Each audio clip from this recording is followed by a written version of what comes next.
যে বিষয় নিয়ে কথা বলবো তার আগে একটা উদাহরণ দিতেছি। উদাহরণ দিলে সেই কথাটা বলা আমার পক্ষে সহজ হবে এবং দর্শকগুলো শুনে বুঝ পাইবে। এক লোক পথে হাইটা যাইতেছি, পাশেই শুনতেছে মাহফিল হইতে আছে।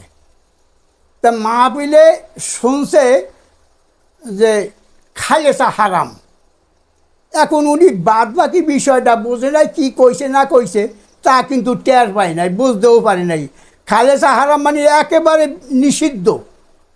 বিষয়টা হইলে একেবারে নিষিদ্ধটা আর বলা যাবে না, এটা হারাম। উনি বলছে এই ধরনের, কিন্তু ও শুনে গেছে শুধু ওইটুকুই, খালেসা হারাম। তো চিন্তা করতেছে, হাইরে এত অপরাধ করলাম, কত খাল বিল নদী নালা এইগুলো ইচ্ছা মাছ আনা, মাছগুলো ধরছি টরছি, কত কিছু করছি, আর এখন শুনলাম যে খালেসা হারাম। তা সামনে যাইয়া বাড়ির কাছাকাছি দেখা যে এক লোকেরা মাছ ওই ইচ্ছা মাছ ধরতে আছে, ছোটো নালা খাল, এই ছোট্ট এর মধ্যে মাছ ধরতে আছে। ওই ডাক দিয়ে গেলে বেলা খালা শুনছে, এরা শুনেছি মাহফিল ওয়াজ করে কইছে খালেসা হারাম, খবরদার ওঠ, শিগগির মাছ টাছ ধরিস না। কারণ মানুষ তো সহজ ওই সময়কার সেই আগের পূর্বের কথা, তারা চলে গেছে ওই চালাইতে একটু পাশে আড়ালে খাড়াইতে, ওরা যখন চলে গেছে মাছগুন টোকাই টেকাইয়া লইয়াও চলে গেছে। এই উদাহরণটার মানে হইল এই যে আল্লাহ রাব্বুল আলামিন বলছেন ইমাম হাদি, আর সেই শব্দটাকে বলা হয়েছে ইমাম মেহেদি। ইমাম হাদি শব্দ আল্লাহ বসে তার একটা নাম হাদি। তিনি বলছেন আমার আয়াতগুলি তোমাদের ইমাম। আল্লাহ রাব্বুল আলামিন বলছেন আমার আয়াতগুলি তোমাদের ইমাম।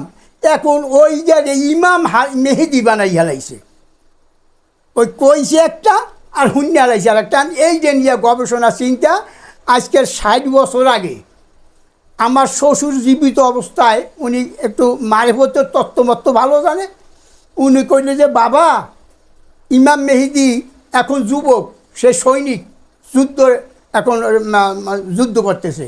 এই 60 বছর আগে শুনছি। আজকের প্রায় 60 বছর পর এখনও শুনতেছি যে ইমাম মেহেদি আইতে আছে, সৈনিক, যত ইহুদি নাসারা আছে মাইজা ধ্বংস করে হারাইবে, রাখবে না। আমরা কিছু মুসলমান আছি, আমরা চিন্তা করি এই যে মুসলমানও মারতে আসে, তাহলে আমরা যে করুন ওই গুল্লির পড়ি, আমরা কি মার খেমু? দরকার নাই, ইমাম মেহেদি আইতে লাগছে না, উনি আইলে সব ধ্বংস করে দেবে।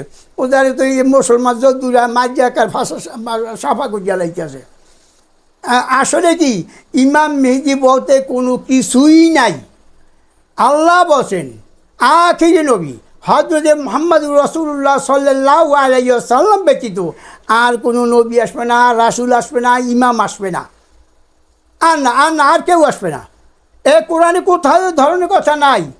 এই যে একটা হাদিস বাই করছে খালেসা হারাম, অর্থাৎ ইমাম মেহেদি আইছে, এই নিয়ে চিন্তা গবেষণা কত কিছু, এই মোবাইলে হানিতে আছে এবং হের নাম হইবে, ইয়ার নাম হইবে, সমুখ হইবে, এই হইবে সেই হইবে। অন্তত আরও আমার যে বয়স তার চাইতে আরও 100 বছর আগে কথা আলোচনা চলছে। অতএব এ কথাটা পুরোপুরি একেবারে ফালতু কথা। এ কথার উপরে আমরা যারা মুমিন মুসলমান দাবি করছি তারা যেন এদিকে আমরা নজর না দেই এবং এদিকে আমাদের এদিকে লক্ষ্য করলে আমাদের ইমান হারা হইয়া যাইবে। এ কথাটা একেবারেই অবাস্তব। এ কথাটা কখনোই সম্ভব না, কখনো হবে না, হয় নাই, এটা একদম ভুল কথা। অতএব আমরা সেখান থেকে ফিরে আসি। আর আমার এই নিয়ে এই সমস্ত ব্যাপার নিয়ে যেন আমরা একটুকু চিন্তা না করি, তার জন্য সকলকে দাওয়াত দিচ্ছি যেন আমরা এই কোরআন ব্যতীত বাহিরে যে সমস্ত কথা হইতেছে, এই কথাগুলো কি এই বানোয়াটি হাদিস মাদিস দিয়া এই সমস্ত কথাগুলি বলতেছে। অতএব আমরা এদিকে লক্ষ্য করবো না, ইনশাল্লাহ যাতে আমরা এদিকে না লক্ষ্য করি সেদিকে আমরা